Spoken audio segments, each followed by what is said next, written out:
नमस्कार, मैं हूं निकिता और आप देख रहे हैं सत्य हिंदी।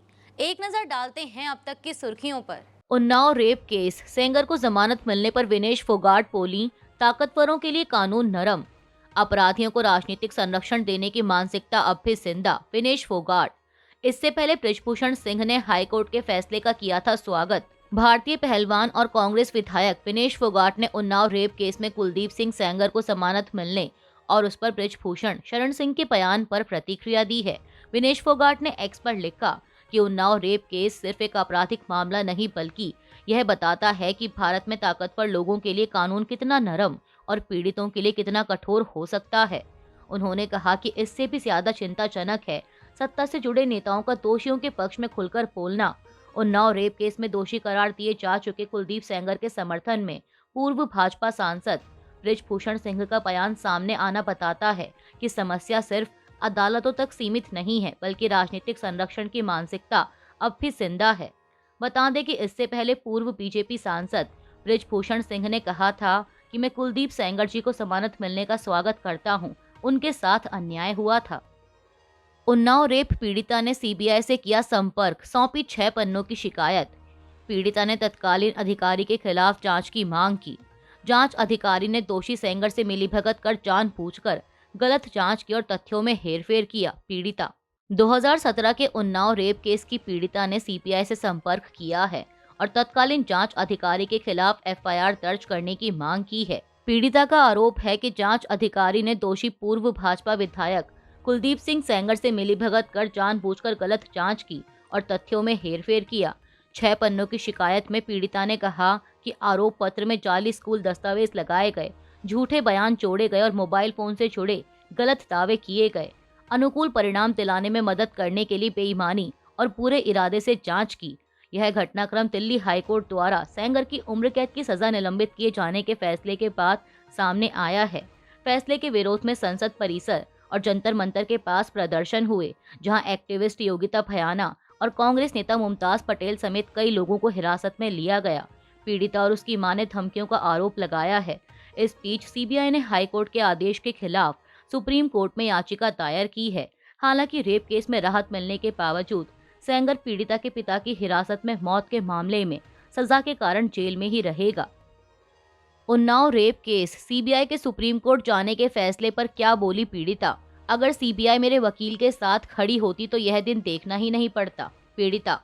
पीड़िता बोली, मैं सीबीआई से बात करूंगी और पूछूंगी कि आपने पहले ऐसा क्यों नहीं किया। उन्नाव रेप केस में पूर्व बीजेपी विधायक कुलदीप सिंह सेंगर को दिल्ली हाई कोर्ट से जमानत मिलने के खिलाफ सीबीआई के सुप्रीम कोर्ट जाने के फैसले पर पीड़िता ने प्रतिक्रिया देते हुए कहा कि अगर सीबीआई मेरे वकील के साथ खड़ी होती तो यह दिन देखना ही नहीं पड़ता।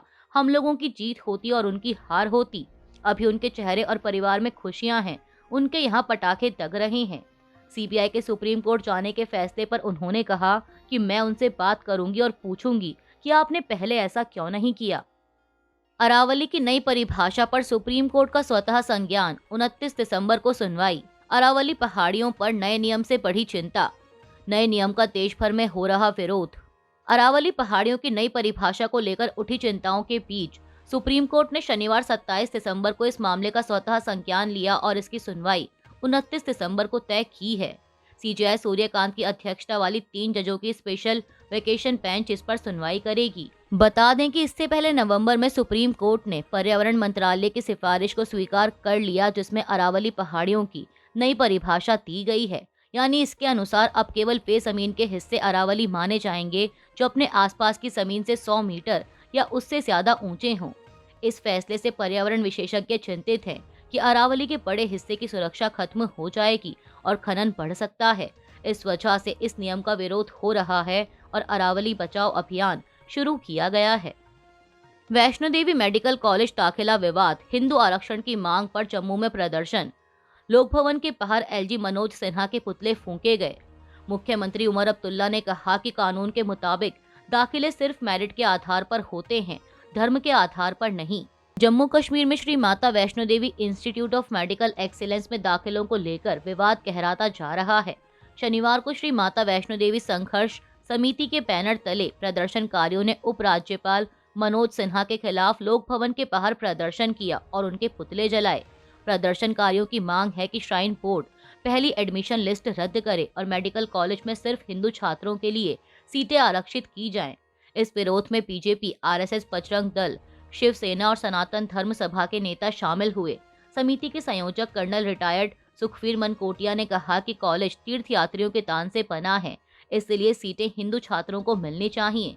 वहीं मुख्यमंत्री उमर अब्दुल्ला ने विरोध को बेबुनियाद बताते हुए कहा कि कानून के मुताबिक दाखिले सिर्फ मेरिट के आधार पर होते हैं, धर्म के आधार पर नहीं, और संविधान धर्मनिरपेक्षता की गारंटी देता है। बता दें कि नवंबर में Jammu Kashmir board of professional entrance examinations ने वैष्णो देवी इंस्टीट्यूट के पहले बैच के लिए 50 उम्मीदवारों की लिस्ट जारी की, जिसके बाद हंगामा शुरू हो गया।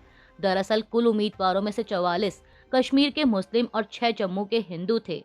एडमिशन नियमों और नीट मेरिट लिस्ट के अनुसार हुए थे।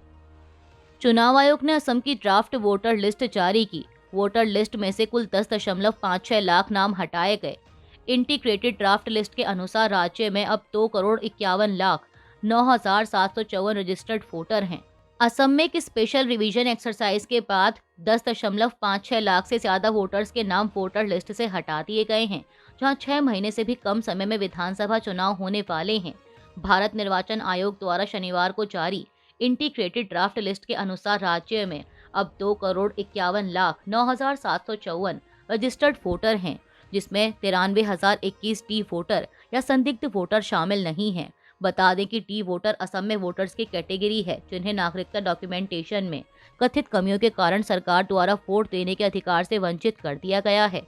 ऐसे वोटर्स की पहचान फॉरेनर्स एक्ट 1946 के तहत विशेष ट्रिब्यूनल द्वारा की जाती है और जिन व्यक्तियों को टी वोटर घोषित किया जाता है उन्हें वोटर पहचान पत्र जारी नहीं किए जाते। वहीं हटाए गए नाम कुल हैं 10,56,291, जिन्हें मृत्यु, पलायन या लिस्ट में डुप्लीकेशन जैसे कारणों से हटाया गया। ड्राफ्ट लिस्ट 22 नवंबर से 20 दिसंबर के बीच स्पेशल रिवीजन के हिस्से के रूप में किए गए घर घर जाकर वेरिफिकेशन एक्सरसाइज के बाद प्रकाशित की गई। वोटर 22 जनवरी तक आपत्तियां दर्ज करा सकते हैं, जिसके बाद 10 फरवरी को अंतिम वोटर लिस्ट प्रकाशित की जाएगी। कीव पर रूसी हमले के बाद जेलेंस्की का बयान, मॉस्को शांति नहीं चाहता। रूस ने कीव पर दागे 500 ड्रोन और 40 मिसाइलें। रूस के हमले के बीच अमेरिका रवाना जेलेंस्की, ट्रंप से शांति प्रस्ताव पर होगी चर्चा। यूक्रेन के राष्ट्रपति व्लादिमीर जेलेंस्की ने कहा है कि राजधानी कीव पर रूस का ताज़ा हमला यह साफ दिखाता है कि मॉस्को शांति नहीं चाहता। शनिवार को दिए गए बयान में उन्होंने यह बात उस समय कही जब वे शांति वार्ता के नए दौर से पहले अमेरिका रवाना हो रहे थे। जेलेंस्की रविवार को फ्लोरिडा में अमेरिकी राष्ट्रपति डोनाल्ड ट्रंप से मुलाकात करेंगे, जहां अमेरिका और यूक्रेन की ओर से तैयार 20 सूत्रीय शांति प्रस्ताव पर चर्चा होने की संभावना है। स्थानीय अधिकारियों के अनुसार कीव पर लगभग 10 घंटे तक चले रूसी मिसाइल और ड्रोन हमलों में 2 लोगों की मौत हुई और 32 लोग घायल हुए।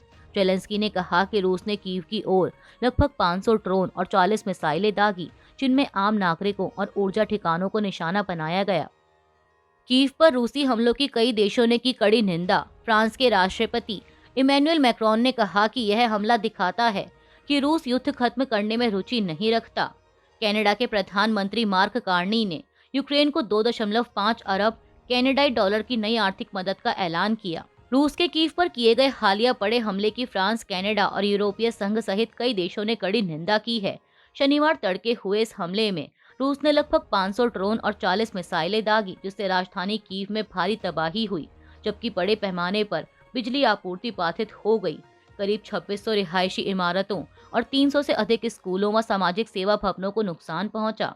फ्रांस के राष्ट्रपति इमैनुअल मैक्रोन ने कहा कि यह हमला दिखाता है कि रूस युद्ध खत्म करने में रुचि नहीं रखता। वहीं कनाडा के प्रधानमंत्री मार्क कार्नी ने भी हमले की निंदा करते हुए यूक्रेन को 2.5 अरब कनाडाई डॉलर की नई आर्थिक मदद का ऐलान किया।